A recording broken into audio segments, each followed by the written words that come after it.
প্রিয় ইমানদার মুসলিম ভাই ও বোন, পবিত্র রমজান মাস আল্লাহ তাআলার সৃষ্টির মধ্যে সব থেকে সেরা মাস। রমজান মাসের শেষ 10 দিন এই 10টি জিকির যদি করতে পারেন, জীবনের সকল গুনাহ আল্লাহ তাআলা মাফ করে দিবেন, ক্ষমা করে দিবেন। বলুন সুবহানাল্লাহ। আল্লাহ তাআলা রমজান মাস দিয়েছেন। এ মাস হলো রহমতের মাস, এই মাস হলো মাগফিরাতের মাস, এ মাস হলো নাজাতের মাস। এ মাসে রব্বুল আলামিন জান্নাতের সব দরজাগুলো খুলে দেন। বলুন সুবহানাল্লাহ। এ মাসে জান্নাতের গেটগুলো খোলা রেখেছেন আল্লাহ তাআলা, জান্নাতকে সুসজ্জিত করে রেখেছেন। বলুন সুবহানাল্লাহ। জান্নাত রোজাদারের জন্য অপেক্ষামান আছে। জান্নাতের একটি দরজা আছে, এই দরজার নাম হলো রায়ান। একমাত্র রোজাদার ইমানদার নারী ও পুরুষ এই জান্নাতের গেট দিয়ে আল্লাহ তাআলার জান্নাতে প্রবেশ করবে। এত কষ্ট করে আমার ভাই ও বোনেরা আপনার রোজা রাখছেন, আমরা সবাই রোজা রাখছি। আল্লাহ তাআলা আমাদেরকে কি দিবেন এই রোজা রাখার কারণে তা জানিয়ে দিলেন। নবীজি সাল্লাল্লাহু আলাইহি ওয়াসাল্লাম আমাদেরকে বলেছেন, যখন তোমরা রমজান মাস তোমরা পেয়ে যাবে, যদি তোমরা ঈমানের সাথে আল্লাহ তাআলার সন্তুষ্টির উদ্দেশ্যে যদি তোমরা দিনের বেলা রোজা রাখো, সিয়াম রাখো, ও রাতের বেলা যদি তোমরা কিয়াম অর্থাৎ তারাবি নামাজ পড়ো, তোমাদের জীবনের সব অপরাধগুলো গুনাহগুলো আল্লাহ তাআলা ক্ষমা করে দিবেন। বলুন সুবহানাল্লাহ। প্রিয় দিনদার ইমানদার মুসলিম ভাই বোন, রমজান মাসে আপনি যদি একটি নফল ইবাদত করেন, আল্লাহ রাব্বুল আলামিন সেটাকে বাড়িয়ে বাড়িয়ে ফরজের সমান নেকি করে দেন। বলুন সুবহানাল্লাহ। তাকে ফরজের সমান করে তত পরিমাণ নেকি তার আমলনামার মধ্যে দিয়ে দেন। বলুন সুবহানাল্লাহ। তাই শুধু নয়, আপনি যদি একটি ফরজ আদায় করেন, 70টি ফরজ আদায় করার নেকি আমলনামার মধ্যে দিয়ে দিবেন। প্রিয় দিনদার ইমানদার মুসলিম ভাই বোন, এই জন্য রমজান মাসে অযথা অবহেলায় সময় নষ্ট করা যাবে না। প্রিয় দর্শক শ্রোতা, এই পবিত্র মাহে রমজানে শেষ দশকে একটি শ্রেষ্ঠ রজনী রয়েছে, তা হলো পবিত্র শবে কদর। যারা এমন মহান রাত পেয়ে অবহেলায় কাটিয়ে দেয়, তারা হতভাগা ছাড়া অন্য কিছু নয়। এ সম্পর্কে রাসূলুল্লাহ সাল্লাল্লাহু আলাইহি ওয়াসাল্লাম বলেছেন, এ মাসে রমজানে এমন একটি রাত আছে যা হাজার রাতের চেয়ে উত্তম। যে এর কল্যাণ থেকে বঞ্চিত হলো, সে সত্যি বঞ্চিত হলো। সুনানে নাসাই শরীফের হাদিস। এই রাতের ফজিলত লাভের জন্য প্রথমে অতীতের সব গুনাহের জন্য আল্লাহ তাআলার কাছে আন্তরিক তওবা করা উচিত। কেননা শারীরিক পরিচ্ছন্নতার পাশাপাশি মনের পবিত্রতা অর্জন যে কোনো ইবাদত কবুলের অন্যতম মাধ্যম। আর মনের পবিত্রতা অর্জনের বড় উপায় হলো আন্তরিকভাবে তওবা ইস্তেগফার করা। তাই এই মহিমান্বিত এই রাতের ফজিলত লাভের জন্য প্রথমে অতীতের সব গুনাহের জন্য আল্লাহ তাআলার কাছে আন্তরিক তওবা করতে হবে। তওবা করার নিয়ম: 1. অতীতের সব পাপ কাজ ভুল ত্রুটি মহান আল্লাহ তাআলার কাছে স্বীকার করে অনুতপ্ত হয়ে ও লজ্জিত হওয়া। 2. লজ্জিত অনুতপ্ত হয়ে মহান আল্লাহ তাআলার কাছে সব গুনাহের জন্য মাফ চাইতে হবে। 3 নম্বরে, কারো হক নষ্ট করে থাকলে যথাযথ ওই ব্যক্তিকে তার অধিকার সম্পূর্ণভাবে ফিরিয়ে দিতে হবে। যেভাবেই হোক, সামর্থ্য না থাকলে অনুরোধ করে কিংবা ক্ষমা চেয়ে তার কাছ থেকে মাফ নিতে হবে। 4 নম্বরে, তওবার পর পাপ কাজ করে দূরে থাকার অপরান্ত চেষ্টা করতে হবে এবং সাধ্য অনুযায়ী বেশি বেশি নেক আমল নেক কাজ করতে হবে। 5 নম্বরে, পাপ থেকে তওবা করার পর কোনো ভুল বা ত্রুটির কারণে পাপ কাজের পুনরাবৃত্তি ঘটলে সঙ্গে সঙ্গে আবারও তওবা করে ফিরে আসতে হবে।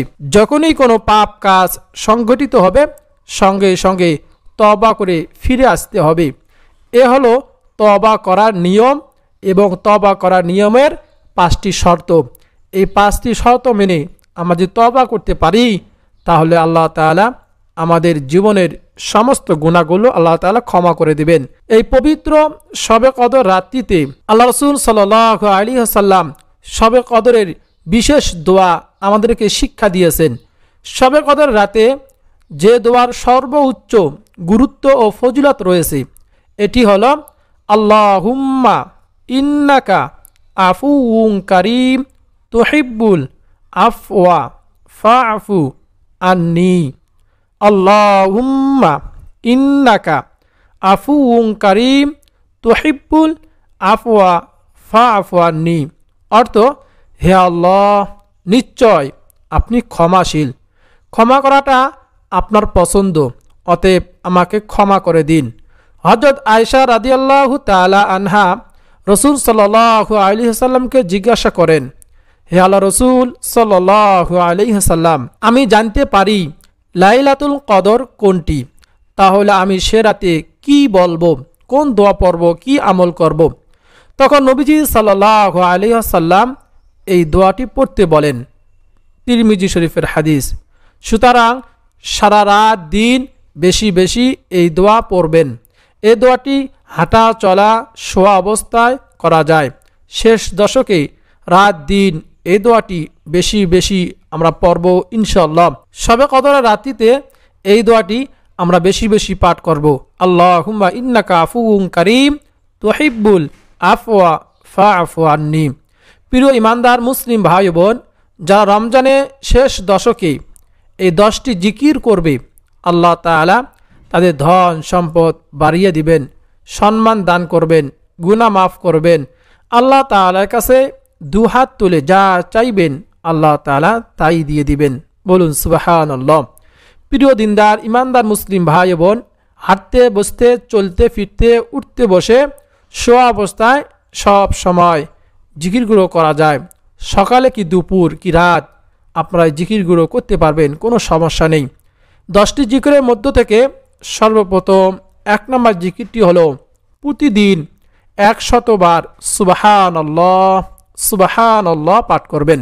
এই সুবহানাল্লাহ পাঠ করলে 1000 সওয়াব লেখা হবে আপনার আমলনামায় এবং 1000 গুনাহ মাফ করা হবে। মুসলিম শরীফের হাদিস। আর পবিত্র মাহে রমজানে আমরা যদি অন্য মাসে 1000 সওয়াব পাই, এই মাসে আমরা 70,000 সওয়াব পাবো, আমাদের 70,000 গুনাহ মাফ হবে। বলুন সুবহানাল্লাহ।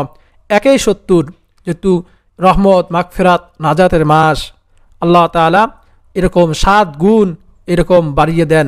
বলুন সুবহানাল্লাহ। এই জন্য আমাদের সহজ জিকিরগুলো আমরা অবশ্যই অবশ্যই করব। সুবহানাল্লাহ সুবহানাল্লাহ। 2 নম্বরে আলহামদুলিল্লাহ। আলহামদুলিল্লাহ মিজানের পাল্লাকে ভারী করে দেয় এবং সর্বোত্তম দোয়া হলো আলহামদুলিল্লাহ। তিরমিজি ইবনে মাজাহ শরীফের হাদিস। এজন্য আমরা বেশি বেশি আলহামদুলিল্লাহ জিকির করব। অনেক মা বোনেরা রয়েছেন, আপনারা এরকম অনেক ওজিফা আছে, দোয়া আছে, আপনারা পড়তে পারেন না, জিকির করতে পারেন না, সহি শুদ্ধ করে পড়া জানেন না। আপনার সহজ জিকিরগুলো আপনারা সবাই পড়তে পারেন, আপনারা আমল করবেন। 3 নম্বরে লা ইলাহা ইল্লাল্লাহ। লা ইলাহা ইল্লাল্লাহ সর্বোত্তম জিকির হলো লা ইলাহা ইল্লাল্লাহ। হাদিসে এসেছে এরকম আল্লাহ তাআলা ব্যতীত 7 আসমান 7 জমিন আল্লাহ তাআলার সকল সৃষ্টিকুলকে যদি এক পাল্লা উঠায় দেওয়া হয় আর লা ইলাহা ইল্লাল্লাহ যদি অপর পাল্লায় উঠায় দেওয়া হয়, লা ইলাহা ইল্লাল্লাহর পাল্লা ভারী হয়ে যাবে। বলুন সুবহানাল্লাহ। এই জন্য আমরা এই সর্বোত্তম জিকিরটি বেশি বেশি করব, লা ইলাহা ইল্লাল্লাহ। 4 নম্বর জিকিরটি হলো সুবহানাল্লাহ ওয়ালহামদুলিল্লাহ ওয়ালা ইলাহা ইল্লাল্লাহু আল্লাহু আকবার। সুবহানাল্লাহ ওয়ালহামদুলিল্লাহ ওয়ালা ইলাহা ইল্লাল্লাহু আল্লাহু আকবার। এই কালিমাগুলি আল্লাহ তাআলার নিকট অধিক প্রিয় এবং নবীজি সাল্লাল্লাহু আলাইহি ওয়াসাল্লাম বলেন, পৃথিবীর সমস্ত জিনিসের চাইতে আমার নিকট অধিক প্রিয়। মুসলিম শরীফের হাদিস। বলুন সুবহানাল্লাহ। 5 নম্বর জিকিরটি হলো, যে ব্যক্তি সুবহানাল্লাহি ওয়া বিহামদিহি প্রতিদিন 100 বার পাঠ করবে, সমুদ্রের ফেনা পরিমাণও তার যদি সগীরা গুনাহ থাকলেও তাকে মাফ করে দেওয়া হবে। বলুন সুবহানাল্লাহ। জিকিরটি হলো সুবহানাল্লাহি ওয়া বিহামদিহি। ছোট্ট ছোট্ট জিকির, কিন্তু এর ফজিলত অনেক অনেক বেশি। সুবহানাল্লাহি ওয়া বিহামদিহি। 6 নম্বর জিকিরটি হলো, নবীজি সাল্লাল্লাহু আলাইহি ওয়াসাল্লাম বলেন, সুবহানাল্লাহি ওয়া বিহামদিহি সুবহানাল্লাহিল আযীম, সুবহানাল্লাহি ওয়া বিহামদিহি সুবহানাল্লাহিল আযীম। এই কালিমাগুলি জিহ্বায় উচ্চারণে সহজ, মিজানের পাল্লায় ভারী, দয়াময় আল্লাহ তাআলা নিকট অধিক প্রিয়। বুখারী মুসলিম শরীফের হাদিস। এজন্য আমরা জিকিরগুলো করব। আপনারা ভিডিও দেখে দেখে অথবা স্ক্রিনশট দিয়ে রেখে আপনারা পবিত্র শবে কদর রাত্রিতে 2 রাকাত 4 রাকাত 6 রাকাত নামাজ আদায় করে এই জিকিরগুলো করবেন। রোজা রেখে এই জিকিরগুলো করবেন। সারা বছর সারা জীবন এই জিকিরে আমল করতে পারবেন। 7 নম্বর যে জিকিরটি কথা বলবো তা হলো সুবহানাল্লাহিল আযীমি ওয়া বিহামদিহি, সুবহানাল্লাহিল আযীমি ওয়া বিহামদিহি। পাঠ করলে প্রতিবারে তার জন্য জান্নাতে একটি করে জান্নাতি খেজুর গাছ রোপণ করা হবে। বলুন সুবহানাল্লাহ। জান্নাতে আপনি খেজুর গাছের মালিক হতে পারবেন এই সুবহানাল্লাহিল আযীমি ওয়া বিহামদিহি যদি পাঠ করতে পারেন। আরও অনেক অনেক ফজিলত রয়েছে। বিস্তারিত আলোচনা করলে ভিডিওটি অনেক লং হয়ে যাবে, আপনারা ধৈর্য হারা হয়ে যাবেন। এই জন্য আপনারা সংক্ষেপে বলে দিচ্ছি, আপনারা এই জিকিরগুলো করবেন। বিশ্বনবী, শেষ নবী, নবী মুহাম্মদ রাসূলুল্লাহ সাল্লাল্লাহু আলাইহি ওয়াসাল্লাম বলেন, লা হাওলা ওয়ালা কুওয়াতা ইল্লা বিল্লাহ। এই যে লা হাওলা ওয়ালা কুওয়াতা ইল্লা বিল্লাহ হচ্ছে জান্নাতের গুপ্তধন সমূহের মধ্যে একটি গুপ্তধন। বলুন সুবহানাল্লাহ। আমরা লা হাওলা ওয়ালা কুওয়াতা ইল্লা বিল্লাহ আমরা বেশি বেশি জিকির করব। 9 নম্বরে নবীজি সাল্লাল্লাহু আলাইহি ওয়াসাল্লাম বলেন, সুবহানাল্লাহ ওয়ালহামদুলিল্লাহ ওয়ালা ইলাহা ইল্লাল্লাহু আল্লাহু আকবার ওয়ালা হাওলা ওয়ালা কুওয়াতা ইল্লা বিল্লাহ।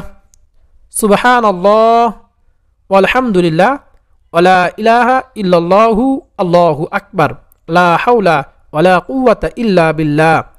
এই কালিমাগুলি হচ্ছে অবশিষ্ট নেক আমল সমূহ। বলুন সুবহানাল্লাহ। প্রিয় দর্শক শ্রোতা, সর্বশেষ 10 নম্বর জিকিরটি হলো, নবীজি সাল্লাল্লাহু আলাইহি ওয়াসাল্লাম বলেন, যে ব্যক্তি আমার প্রতি একবার, শুধুমাত্র একবার দরুদ শরীফ পাঠ করবে, আল্লাহ তাআলা তার প্রতি 10 বার রহমত বর্ষণ করবেন। বলুন সুবহানাল্লাহ। নবীজি সাল্লাল্লাহু আলাইহি ওয়াসাল্লাম আরও বলেন, যে ব্যক্তি আমার প্রতি সকালে 10 বার এবং বিকালে 10 বার দরুদ পাঠ করবে, সে ব্যক্তি কিয়ামতের দিন আমার শাফায়াত পাবে। বলুন সুবহানাল্লাহ। প্রিয় দর্শক, রাসূল সাল্লাল্লাহু আলাইহি ওয়াসাল্লামের শাফায়াত ছাড়া আমরা কেউ জান্নাতে যাইতে পারবো না। আর এই দরুদ শরীফের ফজিলত অনেক অনেক রয়েছে। এরকম হাদিসে এসেছে, দরুদ শরীফ যদি কেউ পাঠ না করে দোয়া করে, তার দোয়া আসমানে ঝুলন্ত থাকে, আল্লাহ তাআলা কবুল করেন না।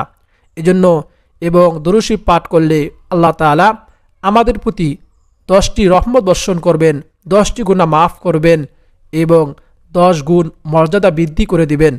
আরও হাদিসে এসেছে যে আল্লাহ তাআলার কিছু নির্দিষ্ট ফেরেশতা জমিনের মধ্যে থাকেন, যারা আমরা যখনই দরুদ শরীফ পাঠ করি, সঙ্গে সঙ্গে আমার দরুদগুলো, আপনার দরুদগুলো রাসূল সাল্লাল্লাহু আলাইহি সাল্লামের রওজায় পৌঁছায়া দেন এবং বলেন, উমুক আপনার উম্মত আপনার প্রতি দরুদ শরীফ পাঠ করেছে। এজন্য আমরা এই দরুদ শরীফের আমল বেশি বেশি করব। এই দরুদে রয়েছে বরকত, রহমত, মাগফিরাত, নাজাত।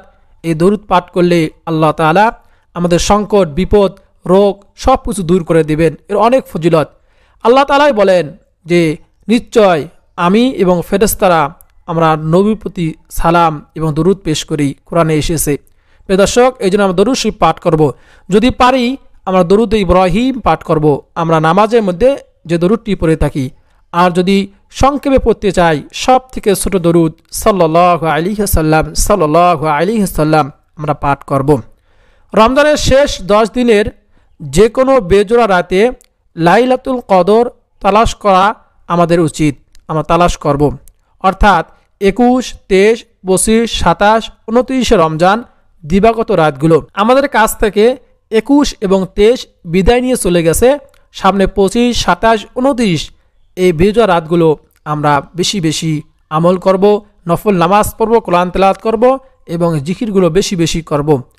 তবে অনেক আলেমদের গবেষণা ও ব্যাখ্যায় এবং বুজুর্গণের দিনের মতে 26 তারিখ দিবাগত রাত, অর্থাৎ 27 তারিখে পবিত্র শবে কদরের অন্যতম সম্ভবত রাত।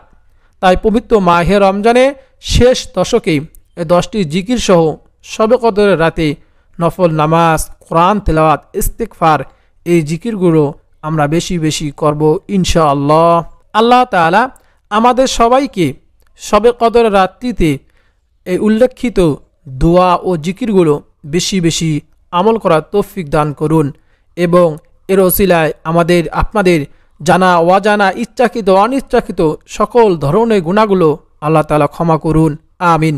প্রিয় দর্শক, এই ভিডিও থেকে লাইক দিবেন, কমেন্টে আপনি আমিন লিখে দোয়াতে শরীক থাকবেন। কেননা কার আমিন কার দোয়া আল্লাহ তাআলা কবুল করেন আমরা কেউ জানি না। হয়তোবা আপনার আমিন অথবা অন্য কারো আমিন আল্লাহ তাআলা কবুল করে আমাদের সকলের দোয়াগুলো ফরিয়াদগুলো আল্লাহ তাআলা কবুল করে নেবেন। প্রিয় দর্শক শ্রোতা, এই জন্য লাইক করবেন, কমেন্টে আমিন লিখবেন এবং ভিডিওটি শেয়ার করে ছড়িয়ে দিবেন যাতে সকল মুসলিম ভাই ও বোনেরা এই জিকিরগুলো এই আমলগুলো দোয়াটি শিখে আমল করতে পারে। প্রিয় দর্শক, আজকে এই পর্যন্ত, দেখা হবে পরবর্তী কোনো ভিডিওতে। আপনাদের সকলের সুস্বাস্থ্য কামনা করে, নেক হায়াত কামনা করে বিদায় নিচ্ছি। আসসালামু আলাইকুম ওয়া রাহমাতুল্লাহি ওয়া বারাকাতুহু।